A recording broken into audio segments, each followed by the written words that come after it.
We are an inclusive community of atheists, humanists, skeptics, and secular free thinkers who welcome people of all backgrounds and identities. We won't all agree all the time, but disagreement is no excuse for disrespectful behavior. Disagreement should be resolved in a constructive manner and without personal attacks.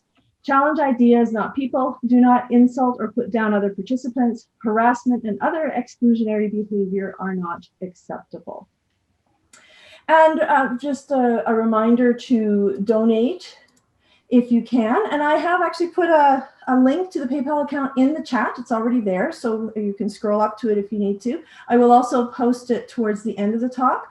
Any donation would be greatly appreciated. It helps to pay for things like Zoom and our webpage. We have a lot more expenses this year than we are used to having. And of course, we are not meeting live to accept donations. The other way you can help is to become a member. It's only $20 a year, and you can join at our website at atheistcalgary.com. And my talk today is about Tourette syndrome and obsessive compulsive disorder. And just to give you a little bit of background about me, why I'm talking about this is I'm a retired high school math teacher and a mother of these three handsome young men. Graham on the left and Troy on the right have been diagnosed with Tourette syndrome, and Cameron in the middle has all the symptoms, but we have not officially received a diagnosis because his symptoms were minimal. Tourette syndrome is a spectrum disorder, so we didn't need an official diagnosis because his tics did not interfere with his life. I have been an in-service trainer for two different organizations, one Tourette Canada, from 2005 to 2018, and I actually was an in-service trainer, so trained people to teach about Tourette syndrome from 2016 to 2018, and now I am an educational consultant for the Tourette Syndrome Obsessive Compulsive Disorder Alberta Network, and that's from 2018 to now. And this is a team of experts that vet the material you're going to see tonight, and Dr. Tamara Pringsheim, who you're going to see later on, is my main source. And just as a note, the photos used in this presentation do not show people with Tourette syndrome and are used for illustration purposes only, or they don't have OCD either, except for these three lovely men. So please make sure you have paper and pencil available for exercise that we're going to do later. So just a little heads up that you are going to need something to write with and write on. And I want to start my talk talking about labels, because I have been criticized over the years for talking about the people as if they're a label and that I'm not seeing them as a person anymore. And I'm going to push back on that because I believe that it's a means of communication. People tend to fear diagnosis of Tourette syndrome, ADHD, OCD, learning disabilities, all sorts of different labels, but that can be more problematic than helpful, because what I found is my kids were given labels such as a behavior problem, refusing to work, weird, lazy, and I much preferred the label of Tourette syndrome, OCD, ADHD, etc., because it opened up the possibilities of strategies instead of punishments. Labels got my kids accommodations through to post-secondary school. Even my son, who just recently got his PhD, he had accommodations for the first time, actually, in his PhD program. So I believe we need to use labels to reduce stigma, and education is key. So thank you for coming today. Now, here's some myths about Tourette syndrome. They always swear. And this one is really perpetuated on TV, I think, because whenever they have somebody on Oprah Winfrey or Dr. Phil, they have this particular tic. And we'll talk a little bit more about that later, that they're cognitively impaired. Tourette syndrome does not affect IQ. In fact, people with Tourette syndrome have the same or often higher IQ than the normal population, though some have learning disabilities or attention deficits, which gives the appearance of a lower cognitive ability. And they do not manifest all the same the symptoms all the time, and they tend to change always. They constantly are fluctuating, which makes it actually very difficult to deal with. And this one that says control their symptoms if they really want to, this is somewhat true, and that perpetuates this particular myth, and I'm going to talk about that a little bit later. And the last one, that they live restricted lives. Most people with Tourette syndrome can live normal lives. However, there are some with on the extreme end of the disorder who cannot work. They have to stay home or have to seek severe medical help. Now, the origins of this disorder are from this fellow here, from the French physician, Gilles de la Tourette. He was the first one who actually diagnosed this or called it a disorder. He recognized it. He lived from 1857 to 1904. And it was in 1885 he published his account of 9 patients with what he called convulsive tic disorder. So it was the first time it was written down and studied. It's been around forever. I think there's indications that people have had it before that, but we just didn't know what to call it. It is neurodevelopmental or brain-based, and therefore is considered to be a genetic disorder. And it's characterized by tics. Now, what are tics? Well, first of all, they are a voluntary, are described as semi-voluntary. They may be experienced as a voluntary response to the unwanted premonitory urge. It's a unique aspect of tics relative to other movement disorders, is that they are suppressible, but irresistible. They are experienced as an irresistible urge that must eventually be expressed. And what you should think about is like a mosquito bite. If you're scratching a mosquito bite, we can all not scratch to varying degrees of success, but the act of scratching would be considered a voluntary act to satisfy that urge. And that's how we like to describe what it feels like to have a tic with Tourette syndrome. So it can be very difficult, if not impossible, to not give in to the urge. And it's constantly changed how they sound or appear. This is what makes it very difficult. I used to call my oldest son my 3-week on, 3-week off boy. He would have 3 weeks of success, no problems, no issues. Tics were under control. OCD was under control. And then we'd have 3 weeks of what happened. And so this makes it a very difficult disorder for the person as well as those around them. It's often repetitive. The tics don't tend to be a one-off. They tend to say them over and over again. I would have a friend who would say, okay, okay, okay, okay, all the time. And his son loved it because he would say, can I play extra video games? Okay, okay, okay. So that kind of thing. They manifest differently from one person to the other. This is really important that both my sons, or all 3 of my boys, have the symptoms of Tourette syndrome, but all 3 of them are extremely different. They have different tics. It looks different, manifests very differently. They wax and wane, come and go in number, frequency, complexity, and severity. And to have the diagnosis of Tourette syndrome, you have to have both a motor tic and a vocal tic, so sounds and speech or actions. Otherwise, it is another tic disorder. There's lots of tic disorders. This is just one of them. They call it kind of the granddaddy of tic disorders. The first type of motor tic is a simple motor tic, and it involves one muscle group. It's usually just a second in duration, so very, very quick, very rapid. Examples would be eye blinking, nose wrinkling, shrugging, that kind of thing. And then you get into complex motor tics. They may involve multiple muscle groups. They're slower and much more purposeful in appearance, and they're usually of longer duration, and they can look more intentional, like you're doing it on purpose, which can be a problem for if you're in a room full of people who don't know you have Tourette syndrome. So for complex motor tics, some more examples could be bending and twisting head or torso, facial movements or expressions. So they could say, blink their eyes a bunch of times, then roll their eyes, then open them really wide, and then open their mouth, that kind of thing. So they get to be very, very complex.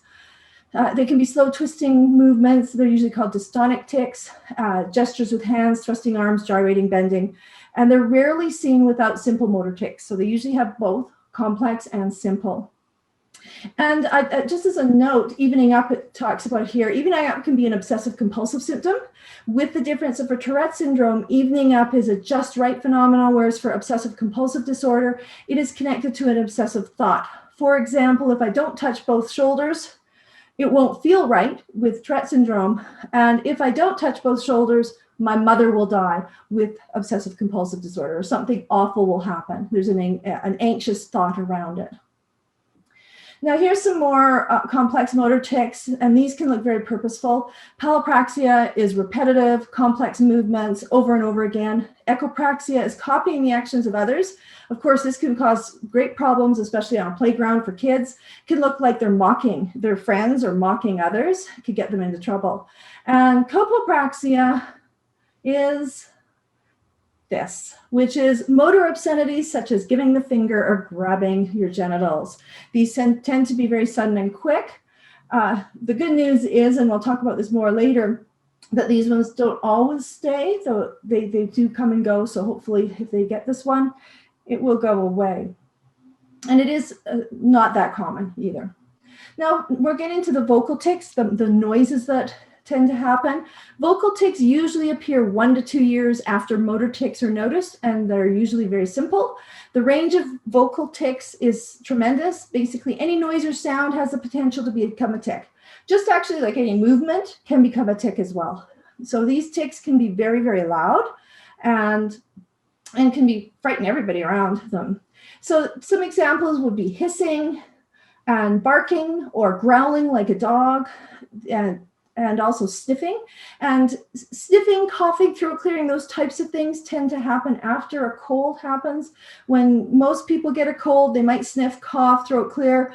And when the cold goes away, those symptoms stop. But with someone with Tourette syndrome, we like to think of it, the brakes don't work properly, and the cold goes away, the coughing, throat clearing, and sniffing may stay, and it may stay for quite a long time.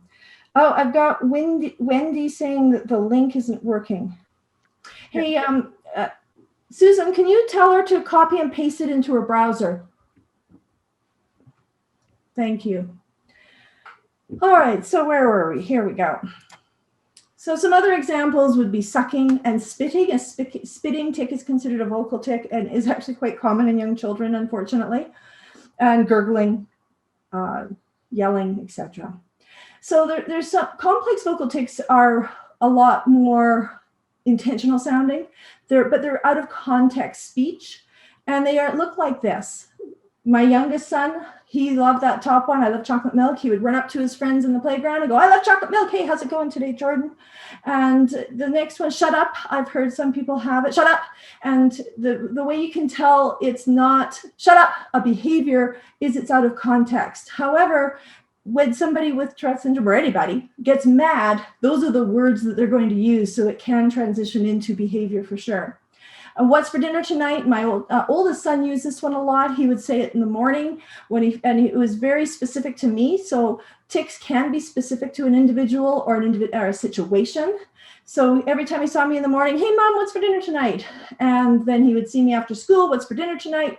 During dinner, what's for dinner tonight? And after dinner, he would say, mom, what's for dinner tonight? So you can see how it really is out of context. You're fat. And that's exactly what it would be like if it was an actual tic. It's out of context. It can be sudden and fast, but it can also just sound like regular speech. And these tics usually change in volume, pitch, or the rate of speech. Stuttering can be a symptom of Tourette syndrome, but stuttering alone does not mean you have Tourette syndrome. But it is a fairly common symptom of TS or Tourette syndrome. So here's some more vocal tics. We have palalia, which is repeating your own words, repeating your own words. My youngest son had this, and he accommodated it by repeating his words quietly to himself, just trying not to embarrass himself. Echolalia, this is one that gets people into trouble, just like the one where you copy movements. This is echoing what others say. I once had a student in my class who would repeat back what I was saying. I didn't know about the diagnosis. And where I worked in adult upgrade, often we would not get the diagnosis. And even me who knows about this initially got my hackles up and was thinking, who's mocking me? But I did eventually figure it out when he started repeating me and then hitting the wall right afterwards. I kind of clued into what was happening. I had another teacher tell me that they had a student, he knew he had Tourette syndrome, but he still thought he was attention seeking. And he would repeat back, but he would always add the words, I was in, or I did, to the words. So they were talking about the War of 1812. And he said, well, I was in the War of 1812. And he was thinking it was attention-seeking behavior when really it was part of the tic. Now, the coprolalia, that's our swearing tics in socially inappropriate language. And it's less than 10% of most studies say it's between 7 and 10%. Some say 10 to 15%, but I think the most recent research says it's less than 10% of the population has this disorder. However, don't forget that there is 1 in 10 people who do have this. So it's quite embarrassing to them and it's quite horrifying. And you should check out this guy. This is Fish Lee, and he runs something called Tourette's Life. It's a Facebook page, and it's Tourette syndrome with humor, and he's very good. He's got some really funny stuff on there. I should check it out. Now let's talk about harmful and painful tics. This can be a great problem, and this certainly affected my kids. My youngest son had the eye rolling tic, and actually it's just come back. I noticed he's doing that right now. And this can cause headaches. And it's, you can imagine rolling your eyes over and over and over again can cause headaches. My youngest son also, when he was younger, would bite his fingertips, and he would actually bite off the tops of his fingertips. So biting, it could be lips or the inside of your cheeks, so you don't even see it. Fingers, other objects, those chewed pencils that get chewed to the point where they break. That could be somebody with Tourette syndrome. And this one's an interesting one. Jaw snapping is quite common. And so the rapid head twisting, of course, you can get neck pain from that. But there's this young lad in Calgary who opened his jaw so severely, he actually dislocated his jaw. So this can be very serious and very difficult for people to deal with. And then we have things like punching yourself with force. I have a friend, Steve Call, who has this tic, comes and goes. Sometimes he has it, sometimes he doesn't. And when it's really, really dangerous is when he has a utensil or the TV remote in his hand and he gets this tic, because that can, ups the danger. And he usually hits himself either in the stomach or in the head. So you can imagine if you've got a knife or a fork in your hand and you're hitting your head, this is not something that's safe. So his family knows to grab it if this starts. Touching, handling dangerous objects. I know a young man who they had to lock all the drawers with knives in them because he had this sort of obsessive thing. If he saw a knife, he would have to go and touch it, and he would cut himself. Lit matches, cigarettes is another. I've seen somebody who's a smoker who, when he's smoking, he then pushes the cigarette into his arm, and he has burn marks all up and down his arm. So you can't tell me that anybody wants to have that or wants to do that. And if they could stop it, of course they would. So factors that make symptoms worse are all these things right here. By good stress, I mean things like Christmas break, summer break, anticipation for family holidays. The symptoms will get dramatically worse. Bad stress being doing a public speaking, homework, or you have a deadline at work. Symptoms are most likely to get worse. And fatigue, sleep challenges, illness, all those things. I've talked about illness already, but the sleep challenges is a real hard one because if the tics are really bad, it's really hard to get to sleep. And if you can't get to sleep, the tics get worse. So it becomes a vicious cycle. And some other symptoms, this is a big one. Seeing or hearing somebody ticking can make it worse. So if you go to a Tourette conference, which I have done, everybody is ticking like crazy, but they don't usually do that. There's times of calm. People don't tick constantly when they have Tourette syndrome. But when you're at a Tourette conference, that's what can happen. Or talking about tics. I, for years, was with Steve Call. He and I went into schools and did presentations, and he had to stop because just talking about Tourette syndrome made his tics so bad. For a couple weeks afterwards, he just had to stop doing it, which is a real shame because he's an extremely gifted presenter and everybody loved him. So what can help with tics? Well, all these things can help. If you can get more sleep, exercise helps everybody, but it really does help with Tourette syndrome. And anytime you require focused attention, such as riding a bike, driving, playing a musical instrument, video games, those types of things, the tics usually go away. My oldest son, he plays classical guitar. While he's playing classical guitar, there are no tics visible at all. They just go away. So there is some relief where you can do something where the tics can stop.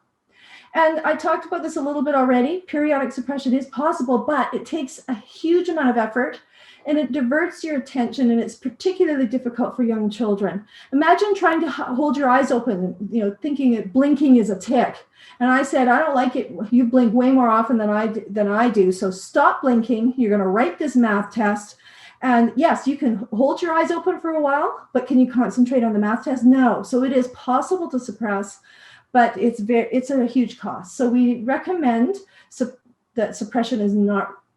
You don't recommend suppression at all. We allow the tics to happen. And usually if you allow the tics to happen, the stress goes down and then they are less frequent. So the reason that people will suppress are a fear of embarrassment or humiliation, especially if, for example, school children, if their classmates have not been told about what this is. So fear of embarrassment, they will stop doing the tics. And of course, fear of pain related to repetitive movements, such as what I was talking about, opening your jaw so it's distended or dislocated. My son had a tic, I don't know if you can see that, but he stretched his thumb and his whole arm got very sore. So we did have to seek therapy for that. The worst tic that we had to prevent was my oldest son got a vomiting tic, and he had a really serious cold where he coughed, and then he vomited, and that became his tic. Kind of like any illness can become a tic. And it took us 4 months to figure out it was a tic. We thought it might be acid reflux. He went to the doctor. We had all kinds of tests done, and we finally figured out that it was a tic. And there actually is some therapy for that, and we'll talk about that in a little bit. So what Tourette syndrome is not, it's not a learned behavior. It's not a result of bad parenting. Boy, I felt that one, I can tell you. It's not curable. It's not an intentional choice. And it is also not the only tic disorder, which I've talked about briefly beforehand. So just so you know, about 20% of students will actually have tics at some time during their childhood and adolescence. It's part of the normal brain development that they get a tic, it lasts for 6 months, it goes away, never comes back. So that's not unusual. The occurrence, well, Oliver Sacks, this is a beloved author and neurologist, and he commented regarding Tourette syndrome incidents in 1971 that it had an incident I had read of 1 in a million, yet I had apparently seen 3 examples in an hour. And this is from his book, The Man Who Mistook His Wife for a Hat. So this is when he saw his very first Tourette patient, and he thought it was very rare, and then he realized that it probably was not as rare as we were thinking. In fact, now what we think is it's approximately 1% of school-age children, and I say that because it does get better in adulthood usually. It's 3 times more likely in boys than girls, and both boys and girls have the same symptoms. There's no difference. So if we take a look here, ethnic groups, it's less common in individuals with African descent, and it tends to peak at around age 10 to 12, usually during puberty. That's when it's worse. And then it kind of comes back down to where it was before. A third of them have that level before puberty. A third of people stay the same as that higher level, and a third will actually get worse. So a third of them actually have very little symptoms or no symptoms at all. So a third. And it can continue to adulthood, but there is a high rate of improvement. So this is Dr. Tamara Pringsheim, our fearless leader. And to have the diagnosis of Tourette syndrome, you have to have the presence of more than 1 motor tic and at least 1 vocal tic. The tics have to wax and wane in frequency, but must have persisted for more than 1 year. Like I said, my kids would have almost a month where they had nothing, and then they would come back. Onset of symptoms before age 18, otherwise it's usually something else. And the symptoms are not due to a medical condition or some kind of substance, such as drugs, medications, brain trauma, Parkinson's, Huntington's, etc. And this is just from the DSM-5, which is the Diagnostic and Statistical Manual of Mental Disorders, the 5th edition. So it's straight from there. What are the treatment options? I talked about my son who had the vomiting tic, so we'll talk a little bit about that. But first of all, there are pharmacological interventions. However, there's not a lot of medications out there, I don't think there are any actually, that are specifically for tics. So there's other medications that have been found to help or alleviate them, but there's nothing specifically for them. Of course, there's side effects, which we have to worry about. Now, this is what my son had, what we used for my son with the vomiting tic, and my son with the arms, or the thumb stretching tic that caused pain up his arm. So that's cognitive behavioral interventions, and the first one is called CBIT. That's cognitive behavioral intervention for tics. And with that therapy, he was able to stop vomiting, but it took about a month more before we actually were able to stop it. And exposure and response, which is specifically for anxiety and OCD, and you're going to see coming up that it's very common with Tourette syndrome. And cognitive behavioral therapy for OCD and depression, which are also common with Tourette syndrome. So those are the 3 major cognitive behavioral interventions, and they're highly effective. So CAM treatments, so complementary alternative medicine, are among those popular and widely used treatments for Tourette syndrome, unfortunately. Of concern is that in one study, done by Rush University, 80% of individuals using the CAM did not report it to their doctors. So if it was like this particular example here, this homeopathy, it's not going to interfere with medications, but other things like herbal supplements or cannabis could actually pose a concern because of potential drug interactions. So if you look here, this tick tamer, I've been asked by several desperate parents if this worked, this tick tamer. And you can see it's not cheap. It's $117 on Amazon. And so it makes me very, very sad that people are so desperate to help their kids that they will actually use something like this and spend the money on it when it's just water. Now, the next thing that I just recently became aware of by a YouTuber with Tourette syndrome, and her name is I Drank the Seawater. She's great. Check her out. And she was understandably outraged by this. This is I guess they're supposed to cover their mouths with this.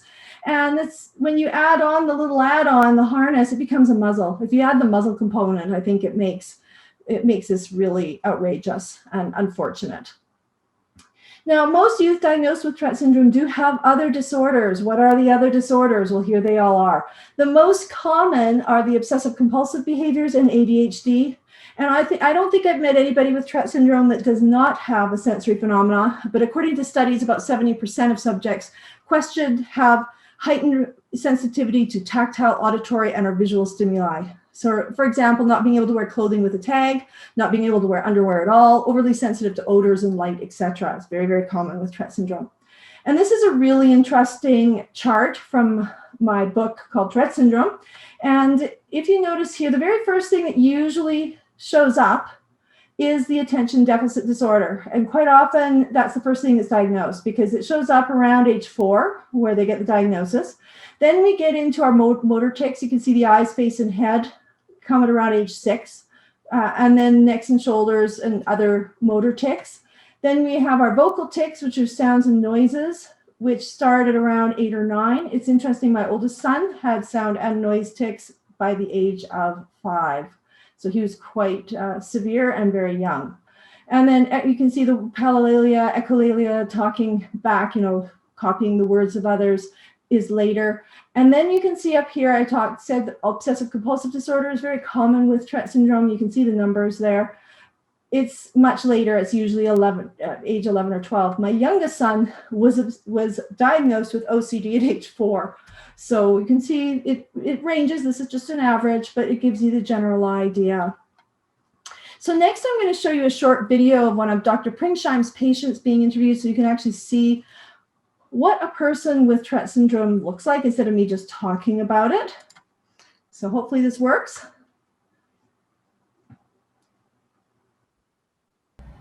So I just wanted to ask you a little bit about the feelings you experience before you have a tic. Like before you touch your stomach, what you feel inside and what doing the tic does for you.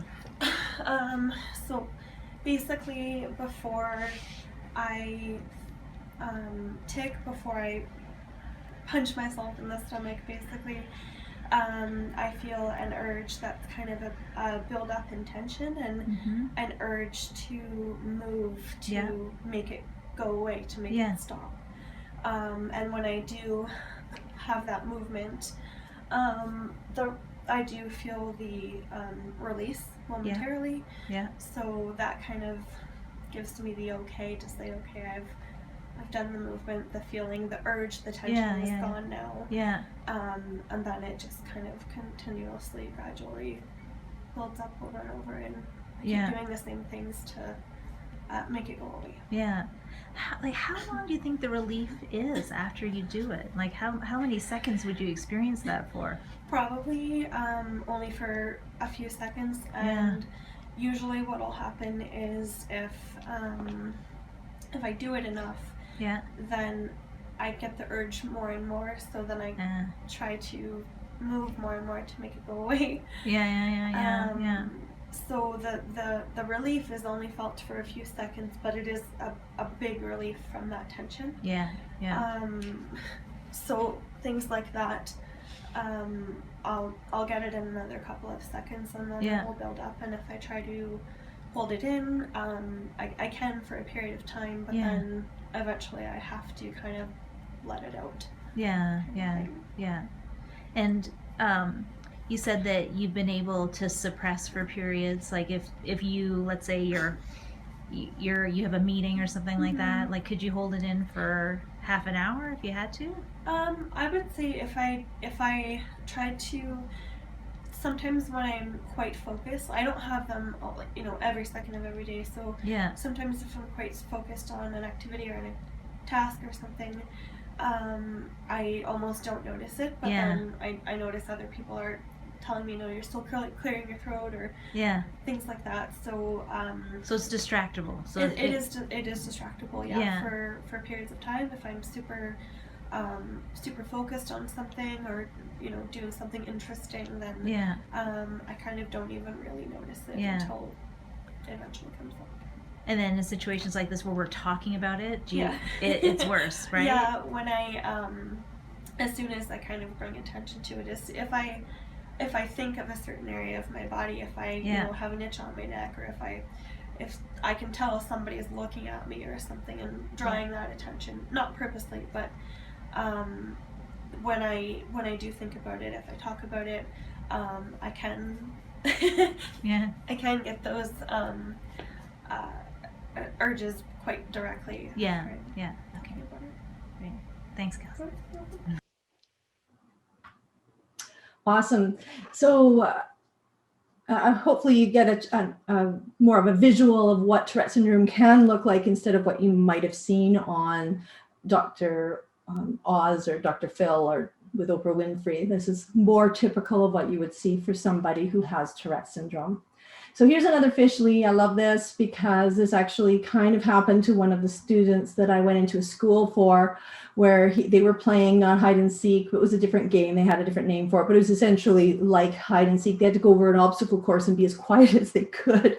And he had a verbal tic. So it didn't work very well. And so it is a problem. And that's where education is so important, that we have to build understanding that everybody has to be quiet except for Johnny, because he has Tourette syndrome. So, and after educating the classes, it was no longer an issue, because people weren't going, hey, how come he's making a noise? He's out, that kind of thing. So it was really, really important to educate people.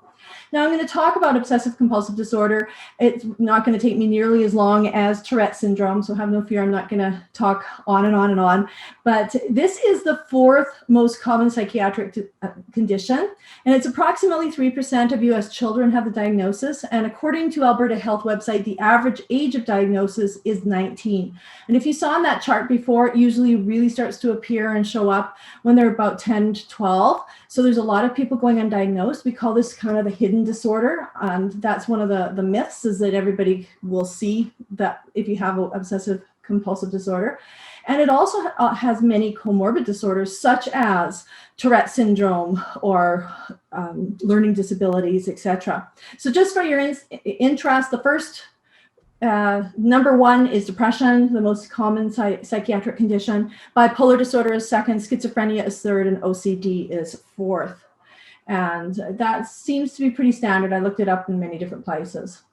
So do you know what really grinds my gears? When people say they have OCD, when in reality they just prefer things to be neat and organized, which leads me very nicely into the myths about OCD, that people with OCD love keeping things neat and organized. If that was true, my kids would have neat rooms, and they do not. So it is a possible symptom to be overly clean and overly obsessed with cleanliness and orderliness, but it is not the only symptom, and not everybody has it. The next one that you quite often hear is obsessive compulsive disorder is just hand washing and germophobia. Can they have hand washing and germophobia? Yes, that is a possible symptom.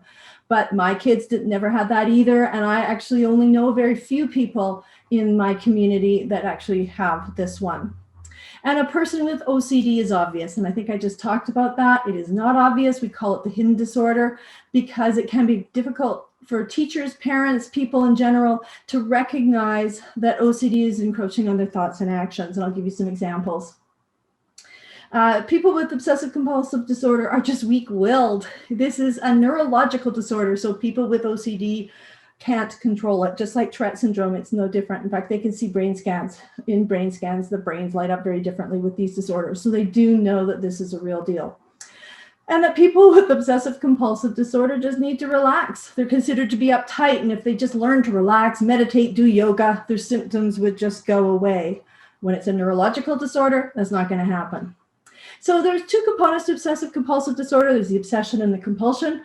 We have the obsessions or recurrent and persistent thoughts. They're urges of images that are intrusive, unwanted, and repetitive, kind of like a song stuck in your head on steroids. And can be very, very difficult to control. So they range in frequency and nature. They're always changing. And they're marked by anxiety and distress. Now, this is the part that's hidden. You can't see this. They're obsessing over and over about something. Did I lock the door? Did I not lock the door? We've all had that, but they think about it to the point where they can do nothing else. Nothing else is possible. And so obsessions are recurrent, persistent thoughts, urges of images that are intrusive, unwanted, repetitive, that range in frequency and nature and are difficult to control. They are marked by anxiety and distress. I think I already said that. Obsessions can range from inoffensive to very intrusive and offensive.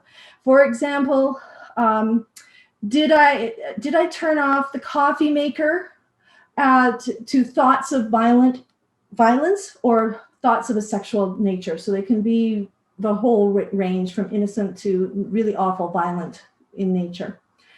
Some examples that are pretty common: the contamination, aggressive obsessions, so fear of harming yourself or others. So you're sitting there thinking, I see that knife, I'm going to cut myself, or I'm going to cut somebody, I'm going to hurt somebody with it because there's a knife in the room, that kind of thing. So there's a thought, they're not doing anything about it, but they're thinking about it. And sexual obsessions are actually quite common. Magical thoughts and superstitious thoughts, unlucky numbers are very common. Somatic obsession, what I mean by that is relating to the body. Excessive concern with illness. So, I'm not feeling quite right, I have cancer. So they can make these leaps that are quite dramatic. Excessive concern of a particular body part or the appearance. And also religious obsessions and a fear of offending God and excessive concern with right and wrong morality are all things that can be whirring around in the heads and stopping them from moving on to things. Now, the compulsion part is the second part, and this is the part where they do something about to alleviate the obsessive thought, that to help it go away. And they tend to be rituals, referred to as rituals, the repetitive and deliberate actions that occur in an attempt to relieve the anxiety. They're the feeling that's caused by the obsession. So checking, counting, touching, arranging, evening things up, like we talked about earlier. Seeking reassurance is really common and can be really annoying, such as, are we going to the pool tomorrow, Mom? What time are we going to the pool tomorrow? What pool are we going to? And they're just incessant questions and they never stop. Hand washing, is the door locked? So you're hand washing to alleviate the germophobia one. And is the door locked? You go and actually check it. And these are a reaction to the obsessive thoughts, what is done to alleviate the urges. And the thing that's really interesting is they're often not even connected in a realistic way to what they're designed to neutralize or prevent. So, for example, I gave the example of checking a light, flipping a light switch. You have to flip it 20 times. And if I don't flip it 20 times, it won't feel right. That would be the sort of Tourette syndrome way. Or you could flip it 20 times because if I don't flip it 20 times, an airplane is going to crash into my building. Something that obviously has no relationship with flipping a light switch. So they're usually very disconnected. The people with the disorder recognize that this is not reasonable, but they can't stop it. Just to give an example of how out of control this can be, Frank McMaster's here, who works with, he's a neuroscientist at Children's Hospital. He gives an example of somebody here in Calgary who's had an obsession that's quite common with obsessive compulsive disorder, where if you drive over a bump and you're in a car, you think you've run over somebody, that bump represents running over a body. And so his parents would alleviate this and go, okay, we'll pull over, see, it was just a bump, there's no body there, and then away they would go, which actually feeds into it a little bit, but that's a whole other presentation, how to deal with it. So what happened one day, they were late. And so they went over a bump, and the kid's like, oh my God, we ran over a body. And they said, don't worry about it, son. It's not a body, but we got to get going. And he opened the back door and jumped out the moving car, and ended up in the hospital. He was okay, but that just shows how strong these compulsions are, that if we don't follow through, something terrible will happen at the harm of the person themselves. So here's some classic examples. We have washing and cleaning, excessive or ritual hand washing. And because an obsession over germs can occur to the point they get very chapped in raw hands, I think COVID will not be helping people with this compulsion right now. This is going to be feeding right into it. And then we have the checking we've talked about already quite a bit. And so we'll carry on. We also have washing, cleaning, checking, repeating, and counting. Oh, gotta add the next one. Oh, there we go, counting. And all these are very common. And the repeating one, where we're rereading, erasing, and rewriting, they can erase to the point where they have a hole in their page. My son, my middle boy, we thought maybe had a reading disability. When he was tested, they found out, no, it was obsessive compulsive related. He was rereading over and over again because he didn't believe that and he didn't even know he was doing it. He didn't recognize that he was rereading over and over and over again, and that was slowing his reading down. So we had some strategies for that. For the counting compulsion, my oldest son, Graham, had this one, and this is very hidden. You can't see it. This is what I'm talking about with OCD being very hidden. He would count, and he would want to count as high as possible. And we were at the mall. Hey, Graham, you want a treat? Which, most kids would jump at. He had a meltdown, and I didn't understand why. And he said, I was counting, and you made me lose my place. And I said, well, where were you? He said, well, I was in the 2000s. And he was probably 7 years old at the time. And so I said, well, why don't you just start at 2000? And he's like, no, I have to start at 1. So, with obsessive compulsive disorder, you can't just start somewhere higgly-piggly. You have to start all over again. He used to do that with practicing his guitar as well, where he would play a piece, and then he would make a mistake. And instead of practicing that part where the mistake was, he would go right to the beginning again. So he got really good at playing up to his mistake, but never was able to overcome that until he received exposure and response therapy. So some more examples. The need for symmetry and evening up is quite common. Things on your desk have to be even. They have to be symmetrical. Things in say a living room, we have to have a chair on each side. Everything has to be perfectly symmetrical.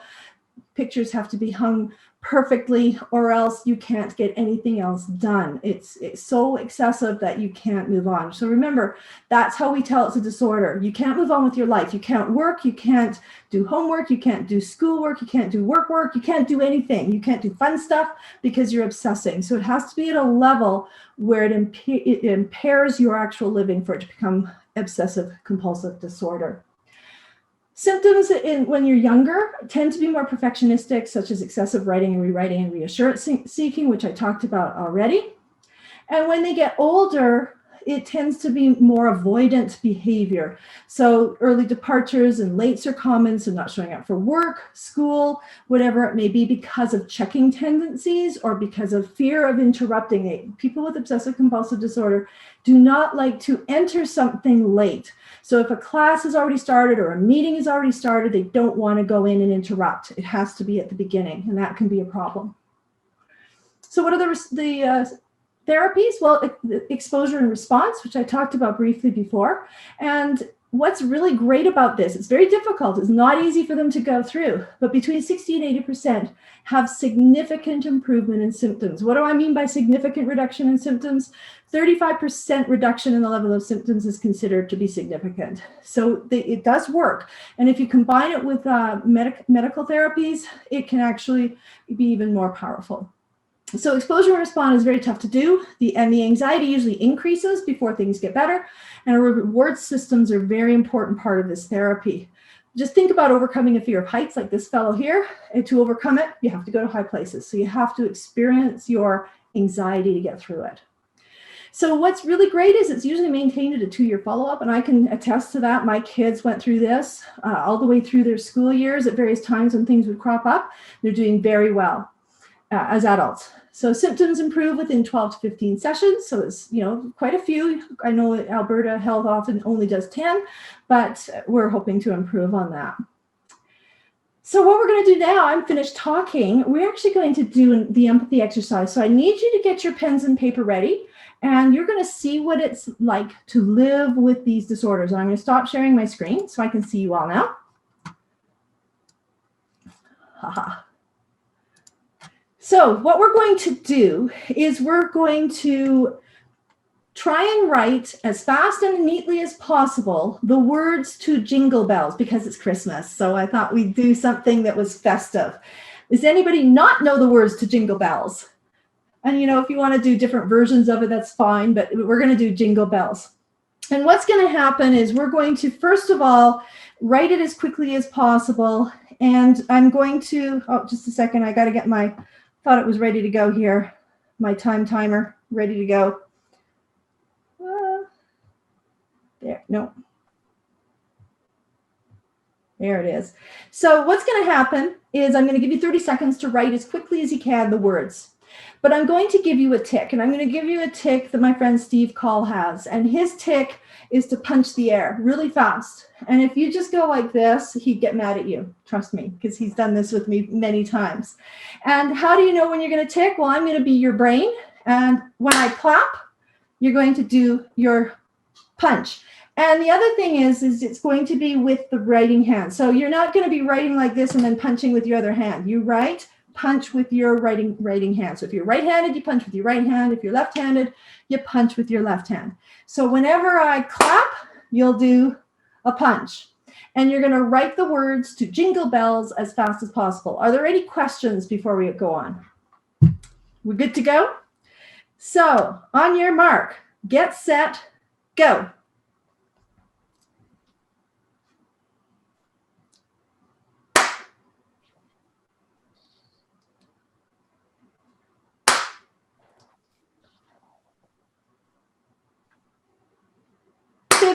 Seconds.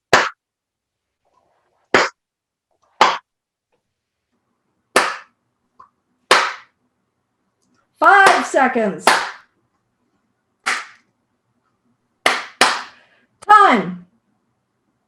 I see Susan going like this. Not bad. Janalee, how many words is that, Janalee?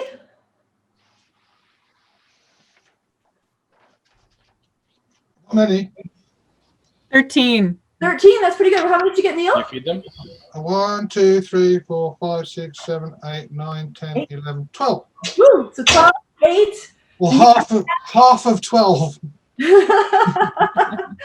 So awesome. So a couple things I just want to discuss. If you notice that when I said 15 seconds, what happened to the frequency of ticks? Increased in Increases. Does anyone know why that would be? Stress. Anxiety, stress, exactly. Anticipation. Yeah. Anticipation. So because the time's running out, it will increase the anxiety, which increases the number of ticks that are going to happen, which connect. And that's why extra time is really important for people in schools. Of course, I'm the teacher. That's what I do. I go into school. So I'm going to talk about that. So I'm going to now add another dimension. We're going to do it again. So you're going to have 30 more seconds. You're going to start from the beginning. Jingle bells, jingle bells. And when I clap, you're going to do your tick. Remember I said most people with Tourette syndrome don't just have tics. They also have other disorders. So we're going to give you obsessive compulsive disorder on top of it. Of course, 2 of my sons have that disorder as well. And so we're going to tweak it a little bit. It's not going to be true obsessive compulsive disorder just for, speed's sake, time's sake. So every third word, so jingle bells, jingle, that third word, you're going to cross out exactly 3 times and then you're going to rewrite it. Plus, when I clap, you're going to punch the air. I must have a different version. Mine starts dashing through the snow. Not jingle bells. I never got to jingle bells. Yeah, well, there we go. Dashing. That's right. You're right, Rob. Well, whichever version you want to do, but you get the idea. So dashing through the 3 lines and then rewrite and then you carry on the third word. And actually there's a person I met who had Tourette syndrome and OCD. And when she was in grade 3, she actually had an obsession with 3 things. And she would read after every 3 words, she had to count to 20. So you can imagine how slow her reading suddenly appeared. And she describes that she was in the Bluebird reading group and she descended into the Buzzard reading group because her teachers actually thought that she had a reading disorder. And yet she was a great reader until that point. They didn't recognize that there might be something else going on. And because OCD is actually a fairly new diagnosis, I think it wasn't even mentioned until the 1980s as being an issue. So it's, you can't blame the teachers. They didn't know any better at the time, but you must acknowledge that there was something strange going on and that you don't suddenly become a non-reader. It just doesn't happen. All right, so any questions before we go on? And you can start with Jingle Bells or you can start with Dashing Through the Snow. Either one is fine. All right, on your mark, get set, go.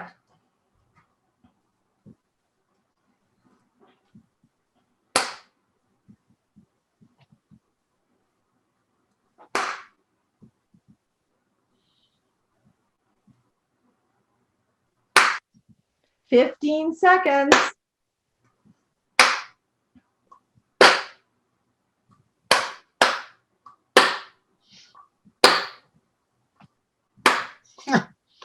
I did it involuntary then. So another thing that often gets brought up when I do this exercise is people say, well, there's no way people with Tourette syndrome tic that frequently. And my obsessive compulsive oldest son, he actually timed the time between his tics and he charted them and he averaged them out. And on average, he ticked 53 seconds. And at the beginning, before the anxiety kicks in, I was giving him 5 seconds. So I'm actually being generous compared to my son. Everyone's different, of course, and they always tick at different times. And as I say, they wax and wane.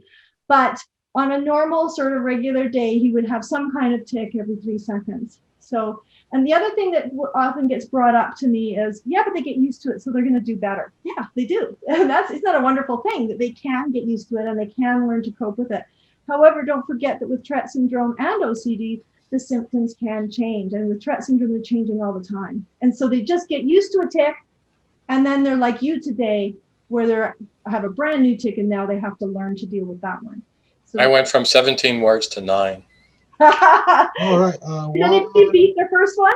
2. You got 5? 3, 4, 5. So we went down. Well, we're going to do one more. 5 as well? Yeah, so a lot less. So we're going to do one more. The top 3 that sorry about that. The top 3 things that people have with Tourette syndrome are top 2, ADHD and OCD. I'm a math teacher and can't count. So we're going to also add in ADHD to the mix. So the first thing is I clap. You're going to do this. Every third word, you're going to cross it out exactly 3 times and rewrite it.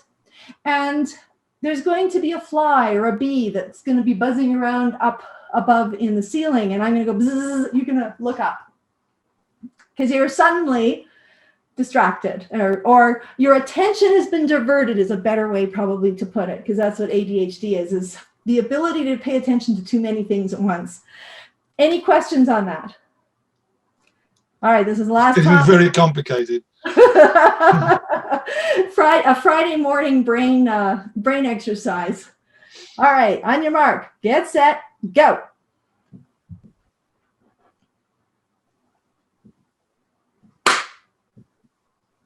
Bzzz. Oh. Bzzz. Bzzz. 10 seconds. Bzzz. Bzzz. Bzzz. Time. I actually forgot what I was writing. And that is really typical, Neil. I think Susan said that last time that she forgot what she was writing. And when I first did this, it was with Susan O'Connor, who is the lady that I talked about with the 3 second, every 3 words, she would count to 20. So she did that exercise at a conference I went to, and it was O Canada we had to do. And on the last one, I could not get a single word. I was just so overwhelmed. But I got the same amount I got the last time, but I think that's because I was looking up and still writing. So I could do this simultaneously. I don't know if you really could if you had the issue. I think you can, yeah. And I think that's part of it. I've actually had some people who do better when I incorporate the ADHD, and I think that tells us something about them. Well, it's also the second time that I was doing the thing with crossing it out. So then you learn as you go along. So exactly. And if okay. they already have ADHD and are used to dealing with it, then they can keep going more easily. So I have actually had people in that third exercise do better. And usually they do tell me, yeah, I've been diagnosed with ADHD. So I find that very interesting. So you can learn, like you're saying, to accommodate with distraction. But you can see how difficult it can be. And depending on the distraction, it can be overwhelming to the point where you shut down and can't move forward. And that's very typical. Probably, Adrienne, sorry. Yeah, go ahead. It's probably because if you have ADD, you require more stimulus to bring your chemical levels up to a certain level in order to engage in activity. So that's stimulating your brain enough to engage you in the activity, as opposed to if you don't have ADHD, it's a distraction, right? Exactly. And thank you for that clarification. And that is exactly right, because that's one of the strategies they use for ADHD is adding more stimuli, like chewing gum, headphones with music, and it doesn't have to be soothing, right? So those types of things are really important for ADHD. Thanks, Jenna-Lee. And the only other thing that I wanted to ask is how many of you felt anxiety waiting for that clap to happen? Yeah. So you're thinking, oh, when is it going to happen? And that's what happens because there usually is a premonitory urge with Tourette syndrome. So especially if it's an embarrassing tick, like a swear word or a high-pitched squeak or whatever it may be, they're thinking, oh, here it comes. No, right? So that anxiety is constantly there.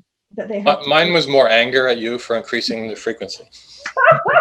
And there's that frustration I'm talking about. You can see the kids will shut down. Jenna-Lee, you had a point?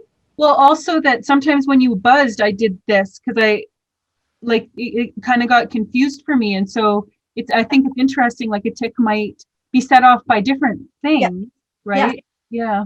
So the buzzing bee, if you have both ADHD and Tourette syndrome, could set off the tick for sure. Absolutely. Any other points? Awesome. Well, I'm almost done. I'm going to share my screen again. I just have a couple more slides. Advanced sharing option. No. Okay, why is it not? Okay, I'm doing the wrong thing. Here we go. There we go. So hopefully I got the right one here.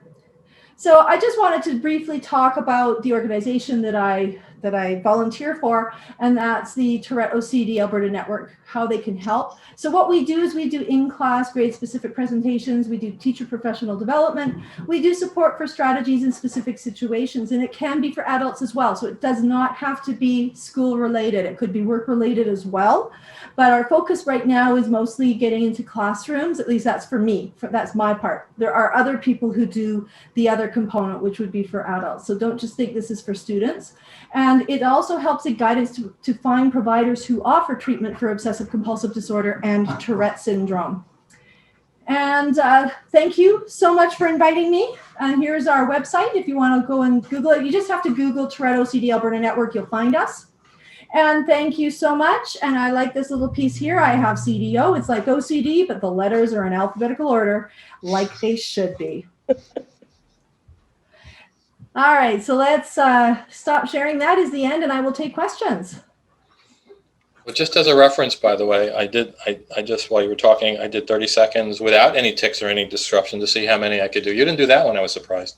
No, so, I do it if there's more time, if I'm not talking as much. I do it with school-age kids. We actually divide the class in half, and half do that with Tourette syndrome and half don't have anything, and then we switch and we compare. So I usually do that. I don't do it with adults because they're usually pretty good at figuring. I did nearly double, just as a reference. Yes. Yeah, and that's typical. So when I do it in the classroom, it's usually about double when you have no Tourette syndrome. Susan.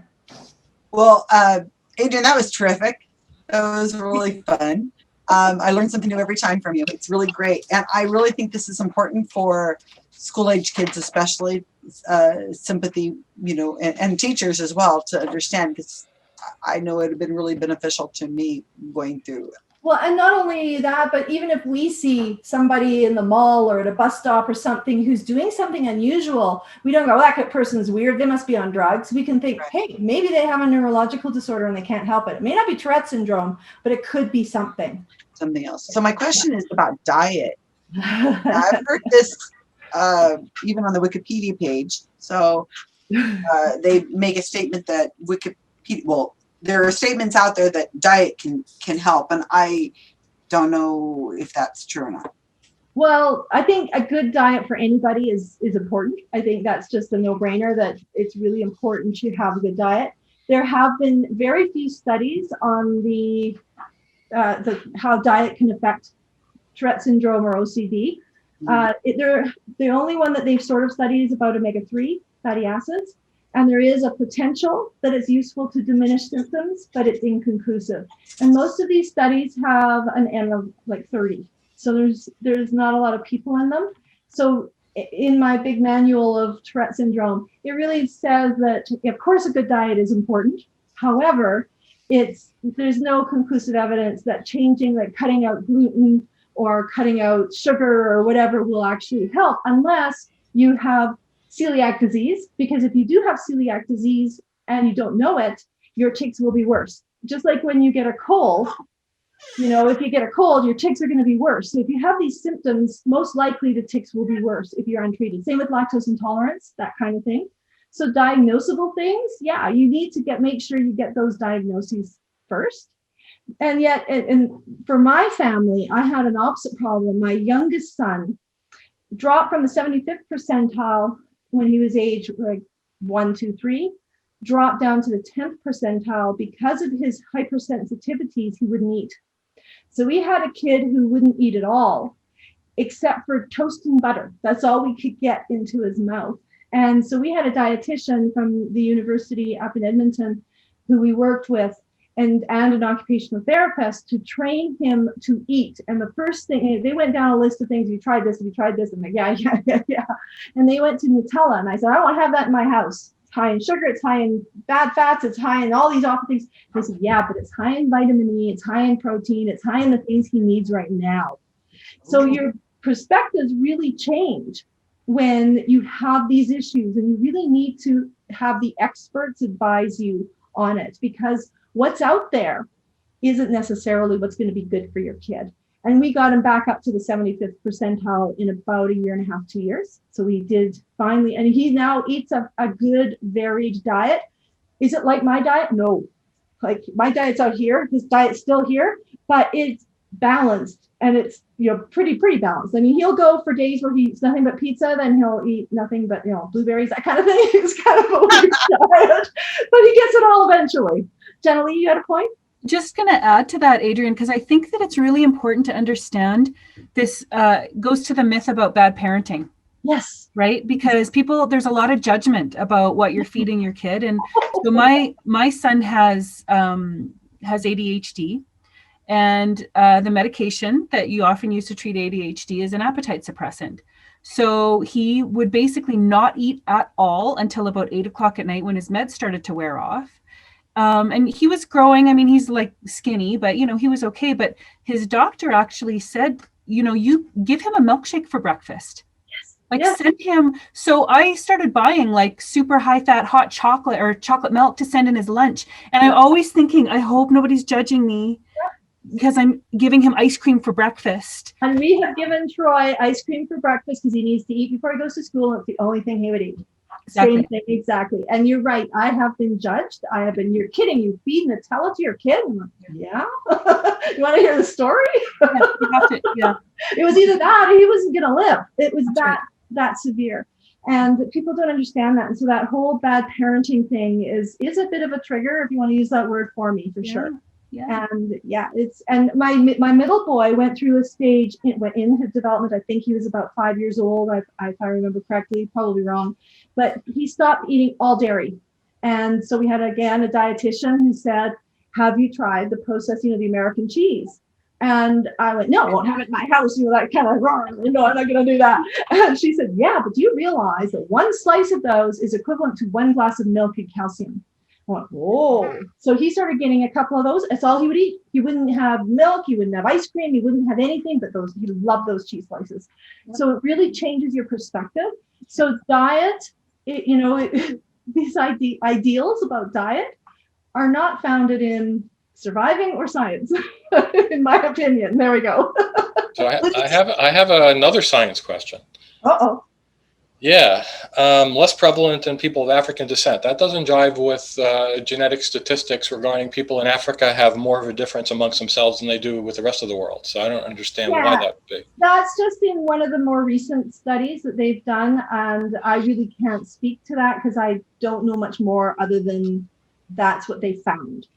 So I can't really speak to it, and that could change, right? That's what science is. It could more detailed studies, they might find that there was a flaw in the past one. So and it's also about, sorry, go ahead. It's also about diagnosis, right? So they may not necessarily have lower levels, but they may just be diagnosed. That's what I was going to guess. It's kind of like there's autism increasing, but really as we diagnose it more, and maybe that's really part of that. That's a really good point, because I think especially in the US, that is an issue, right? There are studies that have talked about the healthcare with Black communities that don't get the same level of care. So maybe the studies were blind, like as in not double blind, but blinded as in they should have been more biased. Biased. Yeah. But not necessarily, right? Because the findings holds up if less people are diagnosed, but then you have to ask the question why. So that's what I'm asking. It doesn't seem to jive with the rest of what we know. But that's a good question, Rob. It's possible though, because there might be something that isn't there. Mm-hmm. And I don't know why. I mean, I think of this. Recently, they've discovered that everybody except African descent have a tiny percent of Neanderthal DNA. Right. Yeah.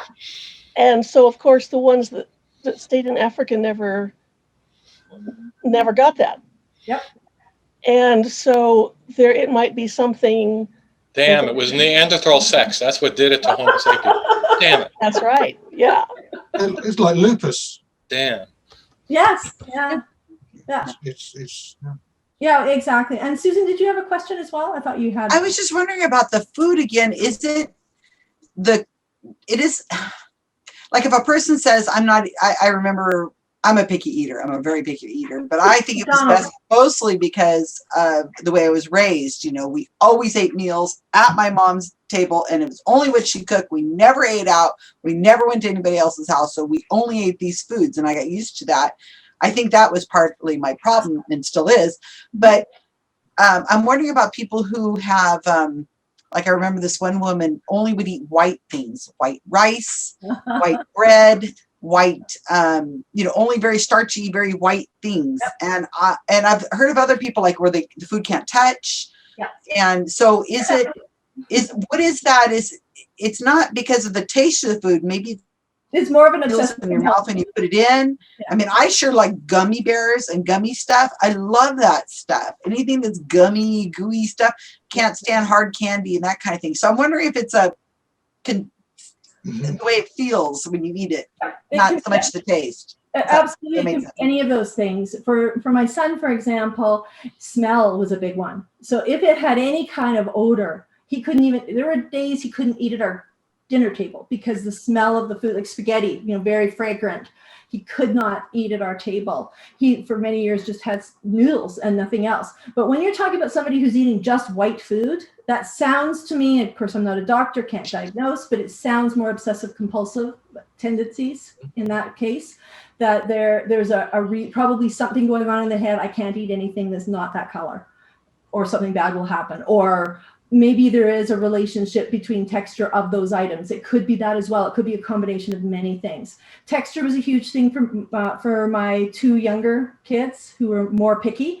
So if it didn't have the right texture, like you're talking about, a preference for, say, gummy bears versus hard candy. For my youngest son, it was anything sweet didn't matter. He didn't like it. It was so really hard to, he just didn't like. And even to this day, if I make something like a pasta dish that has some crunch in it, he goes, no, that doesn't make sense to me. It's pasta. It has to be all soft. So he still has that texture relationship. He's much better. We have, and you talked about how your parents really limited how much you ate. That can certainly lead into that pickiness. That was not the case in my house. My husband says that at the Muirhead family, that's my side of the family, my maiden name, we would eat pig slop and go, because we love everything. So, he was exposed to a lot of variety because I loved it. but he couldn't handle it, and we had to readjust a lot. My siblings didn't have this problem, so I don't know why. Who knows, right? It could be slightly that you're hypersensitive, so the textures and unfamiliar things are just, they don't feel as good. Yeah, interesting. Well, I had a stepson who was, and we thought it was just funny. It never occurred to us that there was a mental health or any kind of health problem at all. We noticed he only liked white food. He liked mashed potatoes and rice and white bread, and I forget now. It was a long time ago, but it was just a joke. It was like, because it was all starch, and we figured, okay, he just needs that energy or whatever we thought was going on at the time. And but I just wanted to I wanted to tell you, Adrienne, I really appreciate the explanations, the charts, everything that I got to see. And I'm glad it was recorded, because I didn't get to watch all of it. I had to take a phone call. But what happened was that I wanted to mention that years and years ago, and I tried to find it when I found out about the interest in Tourette's. I used to just take used books wherever I could find them. I used to love mysteries and detective novels. And there was a detective novel that I read, and the hero was a man with Tourette's. And that was the first time that I read a book about, normalized. Yes. A person who had Tourette's. He was described by the author as being strong and young and attractive. He had a girlfriend and he had work. He was an amateur investigator, or maybe, I don't remember his income, but it normalized a person with Tourette's. Yeah. And I read it and I thought, oh, this is cool. It's a good book. And I gave it to a friend who had a granddaughter with Tourette's. Oh, interesting. Yeah. And I wonder if that's the book that Motherless Brooklyn was based on, because it sounds very similar, because he's a private detective and he's the hero of the story. And it's the first movie that I've seen that really depicts Tourette syndrome pretty darn accurately, because it doesn't show him continuously ticking. Most of the time when you watch these movies, they're continuously ticking. And while it can happen, that's pretty rare. So they actually portray it very well. So I do highly recommend that particular movie. It's very good. What was the name? Motherless Brooklyn. Okay. Generally, you had something you wanted to add at some point, I think, or did you forget? Well, I will just say, so I've heard Adrienne do this presentation before. She's done it for my staff at Mount Royal University, and it's always excellent. I always learn something new. And also, I know my son goes to school with a boy who has Tourette syndrome, and I know that Adrienne has done some education. Like, he's gone to school with this kid since kindergarten. And so I know Adrienne has come into the school and done some presentations there as well. And you may not ever get this feedback, Adrienne, but it makes a huge, huge difference. Thank you. And I know even just a few months ago, I had this conversation with my son about his friend, and they're friends. They hang out, they're online together all the time. They go to each other's birthday parties. He's just part of their group. And I had this really interesting conversation with my son where I asked how his friend was doing. And he was like, "What are you talking about, Mom? He's just like everybody else." Like, he was mad at me for even asking how his friend was doing, right? And so that's in big part because of the education that you've done. Also, his parents are amazing, and all that. They are amazing, absolutely amazing. I'm shivering just thinking about them. Yeah. So it is true that it normalizes it when people understand what's happening. It just becomes like somebody with asthma that has to use a puffer in the classroom, has to leave the class or whatever. It becomes very normal. And I've had this, especially when kids do have a swearing tick. And, it might be a swear word or it might be a race word. Like, quite often it's both in combination. It's usually pretty horrific for the kid. It's horrific for the students. It's horrific for the teachers, the parents, everybody. And so once they realize that, hey, this kid can't help this, And it's maybe there for a while because it's the ticks you don't want to hang around, that tend to hang around the most. We don't know why, but that's the way it goes. And it becomes a cough in the classroom. So instead of, shut up, I'll use shut up instead of a swear word, shut up becomes, nobody pays attention to a sneeze or a cough. And if they know what's happening, it normalizes it, and then they become, and that's what happened with my kids. My kids were very open about it, and it was never an issue. And in fact, my youngest son went into a classroom of a kid who did not want to be diagnosed, because when they first get diagnosed, it's pretty freaky. This particular kid said that he felt like an alien had taken over his brain, because when they're first born, they're not ticking. They don't tick until they're like 6 or 7, like that chart showed. So it's like an alien suddenly takes over their brain, and he was horrified, and he didn't know how to deal with it, and he was being bullied, and it was just awful. And so the school asked me to come in, and it was the same school my son was at. And I said to my son, would you like to help me with the presentation and say, you're the one with Tourette syndrome, and so it doesn't have to be focused on this kid. And he's like, yeah, well, I don't care. And it was really funny because he'd never really told his friends that he had Tourette syndrome. He just sort of said, oh, I have this thing. And so when we were doing the presentation, his friend said, that's why you always say I like chocolate milk to us. So they kind of put it together. And I got a note. They actually eventually invited me in, and I think I talked to all the grade 3s, 4s, and 5s, and I believe the kid was in grade 4 at the time. So we tried to touch all the teachers and all the kids he would be in contact with at the school, on the playground, etc.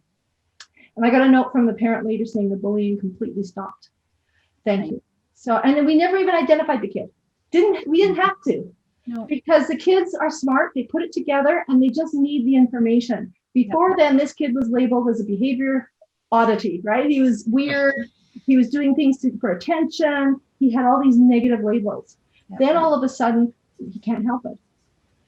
He has a brain condition. Can I ask you about something specific about the diagnostic criteria that you presented from the DSM-5? Sure, and that's just a summary, so it's not it's not really detailed. So go ahead. All right, I wrote it down. It said greater than 1 motor tic and 1 or more vocal tics. So by the math of that, if you have just 1 motor tic and 5 word tics, you don't have Tourette's. Also, if you have 5 motor tics but no vocal tics, you don't have Tourette's. That seems really strange. Then what is it? No, it's a different tic disorder. There's lots of tic disorders out there. So if you just have motor tics, and you've got 100 motor tics, and I'm exaggerating, of course, but if all you have is a bunch of motor tics, you have a different tic disorder. It's not Tourette syndrome. And even the one, if you have 1 motor tic and a lot of verbal tics, that's still not Tourette's? Because it said greater than 1, meaning 1's not enough to give you the diagnosis. Yeah. So they probably have another diagnosis for other ones as well. And I did go to a workshop where they did talk about all the different tic disorders. He gave a bunch of them, and I was astounded. There's a lot of different tic disorders out there. So they've narrowed it into this. So that's, I would just say, to the best of my knowledge, that is the case. And I don't understand. So why wouldn't it just all be into one kind of group? I think it'd be easier to deal with and diagnose, or I think because of this is a guess, but I'm just guessing that it's more the severity of the nature of the disorder. When kids develop a tic, for example, say they develop an eye rolling tic, and then that's it. That's all they ever have. It's usually not a huge issue. They usually don't have all these other things that go along with that, like ADHD and the OCD, etc. I've heard Duncan McKinley. He was a PhD psychologist who has all the disorders. You name it, he has it. And he talks about Tourette syndrome as being sort of the granddaddy of disorder. So they've got this big umbrella, and hanging from it are all these other disorders. And it doesn't mean that if you have ADHD, you have Tourette syndrome. No, because you can have that by itself. You can have OCD by itself. But if you have Tourette syndrome, you're most likely going to have some other stuff happening. So I think it's just a way of seeing, if you have a diagnosis of Tourette syndrome, for example, you get extra funding here in Alberta. And so, it's a way of, I guess, categorizing. Maybe Janelle, if you can help me with this one a little bit. Yeah, it's also about treatment options. Yes. So my daughter, for example, for a while had this tic where she had to touch everything on her plate before she could eat. And I mean, that's a tic, but she does not have Tourette syndrome. She has ADHD, but she doesn't have Tourette syndrome. So, but if she had been diagnosed with Tourette syndrome, then that would have to be treated, right? Or you'd start looking for different treatments or expecting other behaviors, and it just went away. She had it for about, I don't know, 8 months or something, and then it kind of went away, right? So it wasn't, to be diagnosed with Tourette would not have been helpful for her because it wasn't even something we had to treat. It wasn't interfering. It was just a thing that she was doing. We watched it, it went away. And that was one of the things that I missed out from the DSM pod that I did not put on that list, which is it has to have a significant impact on your life. Yeah. So like my middle boy has the criteria for the multiple motor tics as well as the vocal tics. He does have them, but they're so mild, they've never interfered with his life. So he would not actually meet the criteria for a Tourette syndrome diagnosis because it does not have a significant impact on his life. However, that's one of the other criteria, then, even if you have them, if they're not significantly impactful. Yes, and that's a really good one. I probably should add that one because that's actually a really important one. They have a list, right? And I go, which one should I put up there? But that's good. So now I have some feedback, and I definitely will add that one.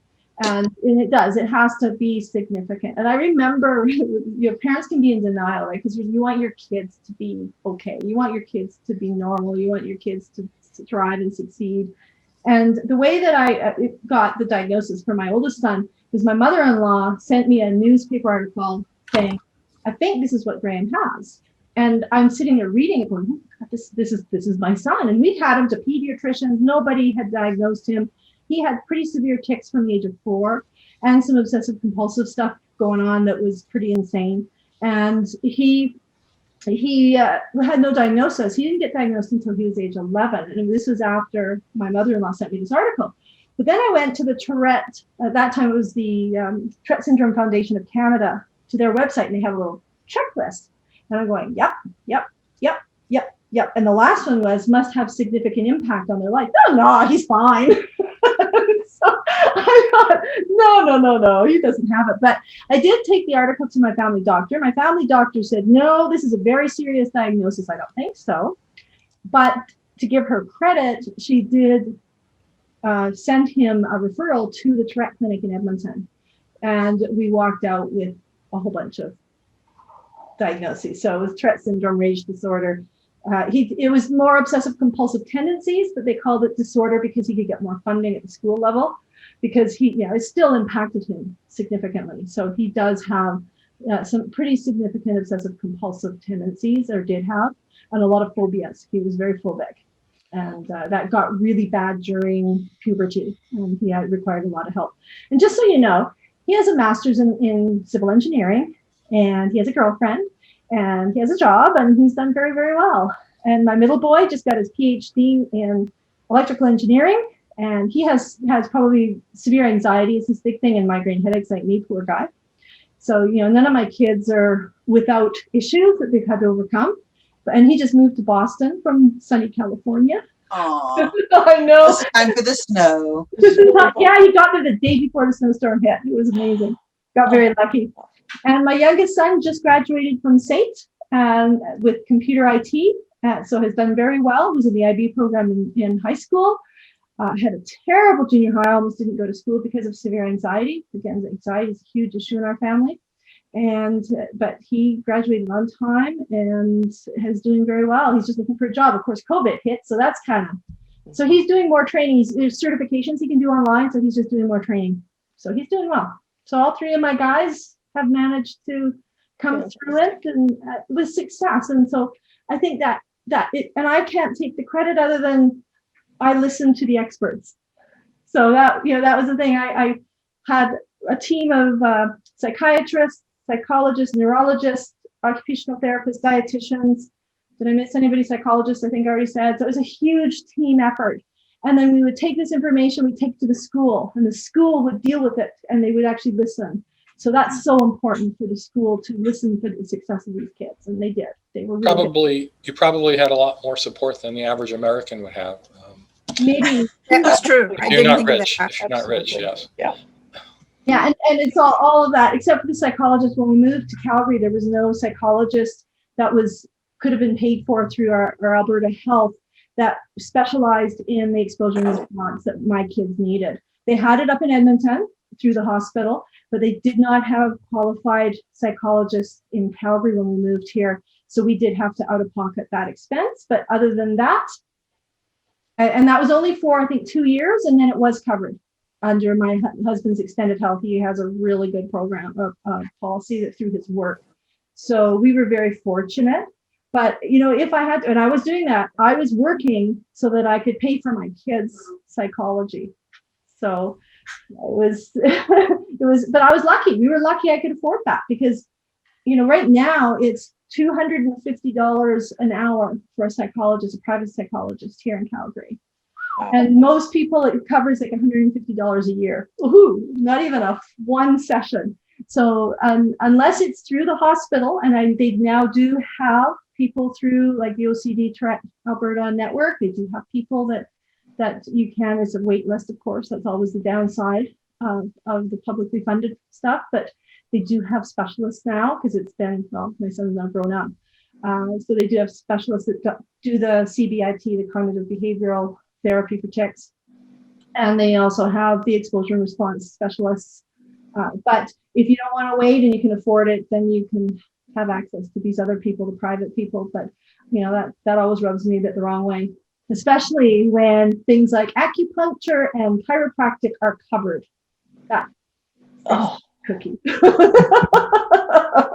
I think that will rile everybody that's watching. Yeah. Yes.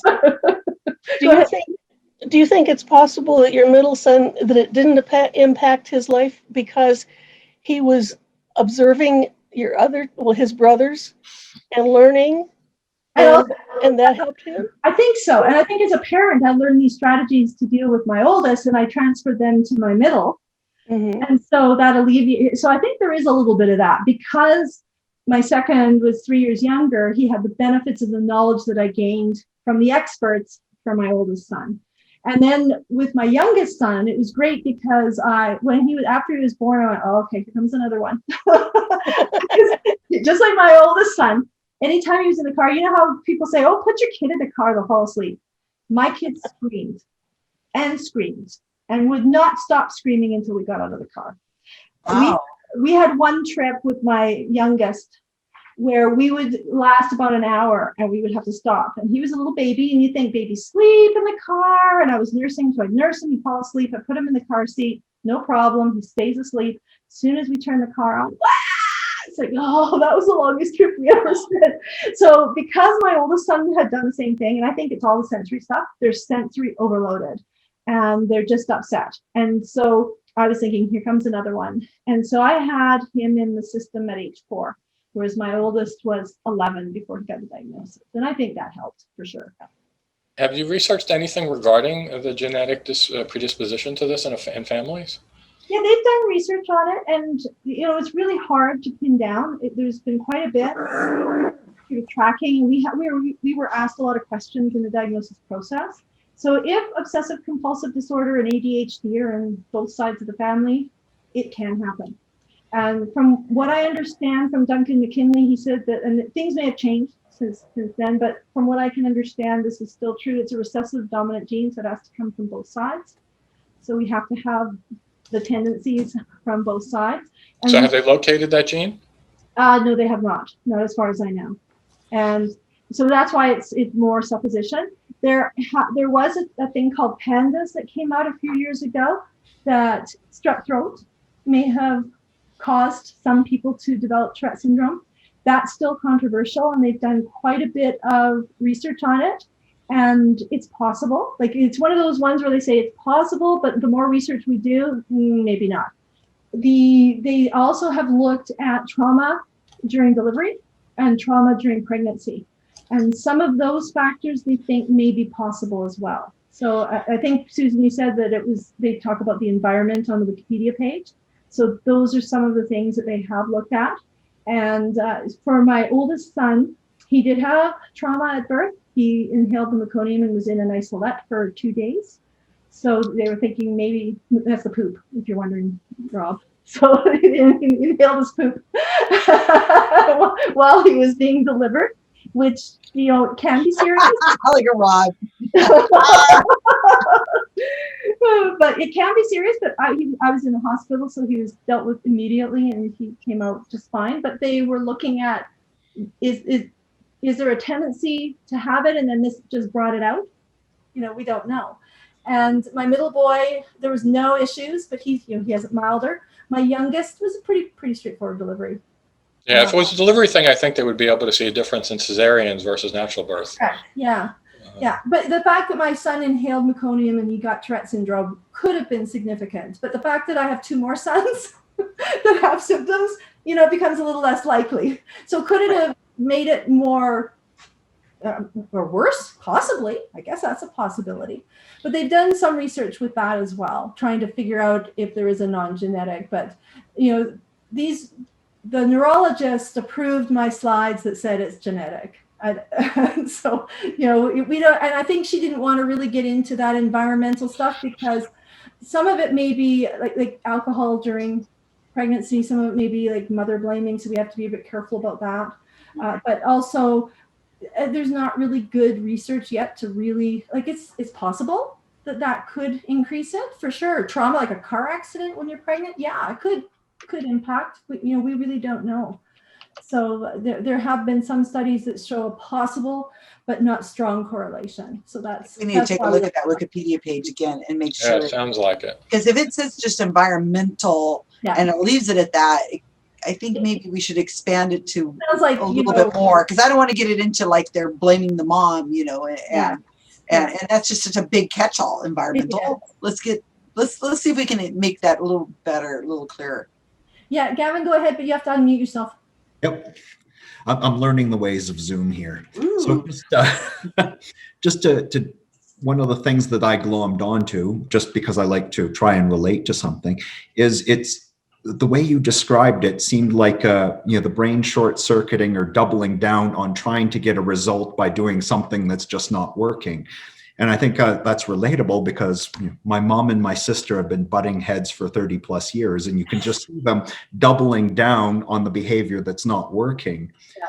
I can see if the loop gets tight enough, it could be like Tourette's. Is that? Well, interesting. It's an interesting thought. But I don't think, I wouldn't say it's like the wrong short circuit, a doubling down on something, or it's not related like that. Back down. The light switch 20 times to prevent a plane I was from. going to say it's more obsessive than it is Tourette, I think. But go ahead, Janelle. Do you have a good response to that? Well, I think it's probably more about creating a feedback loop in your brain of, so if you do something like in OCD, for example, if you have a compulsion or, you know, you need to go and check that the light switch is shut off, you feel relief, and you don't, like, that relief comes from hormonal release, right? So it's the same thing if you're engaged in a relationship with somebody, that even if it's a negative emotional response, you kind of get addicted to that emotional response, right? And that's the only way you know how to interact. And if you don't get that chemical cascade from that interaction, then it doesn't seem like it's the right thing that you're engaging in. So I think that's probably the similarity, is more sort of how your brain releases those hormones when you do something that feels good, or when you do something that feels bad, but you're still getting, you know, like if you've ever been in an abusive relationship, for example, the same kind of thing applies, because you get so used to, this is how my body, this is how my brain is going to feel when I have this interaction, that's what you operate in, is that becomes your normal, right? It's like spicy food. It's not the hot burning on your tongue that people like. It's the endorphins when you're to relieve it, that burning sensation that people like, I could never understand it. I would never go that far to eat spicy food just to get relief that felt right. But that was what Jana Lee, what she said, reminded me of that pattern. Yeah, I think so. Does anything show up in fMRI scans? Yes. I'm not sure if it's fMRI, one of the scans. Yeah. There's a book called Brain Lock, and on the back cover, It shows regular brain, person going through an obsessive compulsive thing, and they light up very differently. And what's also been shown is that through the exposure and response therapy and cognitive behavioral therapies, that can change. You can actually change the chemist, how that turns out. And it never quite goes away, and this is the problem. Like you can overcome it to some degree, but you have to be very vigilant, because if these thoughts start coming in again, if you let them and you don't stop them, they will get worse. This takes time. Obsessive compulsive disorder is not something that one day you get. It's something that starts with something way back when, and you feed into it, you let it happen, you let it happen, you let it happen, and it gets bigger and bigger and bigger until you can't move. And a good example is like my son had a phone phobia, but we didn't know it because he never really had friends. He would always say, "Mom, I don't really need friends. I have my family," which, was very nice. But he really didn't. He loved people. He would at school socialize with everybody, but he never had friends that he would go and visit. So he never used a phone. And when he got to grade 11 and he had to do his IB project, which involved a group of, I think it was 4 or 5 others, and they weren't doing anything, and he was getting frustrated because, he's very detail oriented, and they weren't doing anything. I said, "Well, why don't you phone them?" He goes, "Okay." And then I found him in his room 2 hours later staring at the phone. He couldn't press the button. We discovered then that he had a phone phobia. But this has been building up for years. This is not something that just suddenly happened. And we actually had to get therapy for him to overcome his fear of phoning. And just for fun, at the end of the therapy, we knew we'd overcome his fear when the psychologist had him do a crank call. That was the ultimate. We knew he was okay. So in those days, we had phone books. Remember the days of phone books and the yellow pages? And they opened it up randomly. He closed his eyes, put his finger on a company, and he had to phone them. And he said something like, "Hi, this is," he made up a name. "This is Johnny Walker. Have you seen an emu running down the street today? It escaped from our zoo." And that was your son who called me at Lockheed Martin. Oh my God. So yeah, that was the part of the therapy. He was so afraid of saying something wrong that he couldn't phone. And so he had to actually say something intentionally wrong. That was part of the therapy. And he realized, and then the therapist took him out for a Dairy Queen blizzard. He loved blizzards as a reward for doing that. And, part of the therapy was also if we ordered pizza, he'd have to phone, those kinds of things. So he had to do it all the time.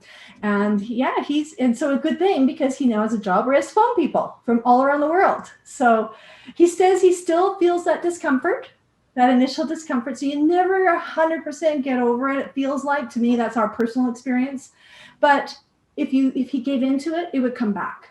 So we always have to be vigilant. And we have to be vigilant about new things popping up as well that might feed into that. Is there any,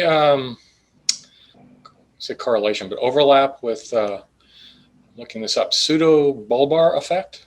I don't know what that is. PBA. So it's what they showed the Joker having in the movie Joker, the recent one, where he laughed uncontrollably at inappropriate times.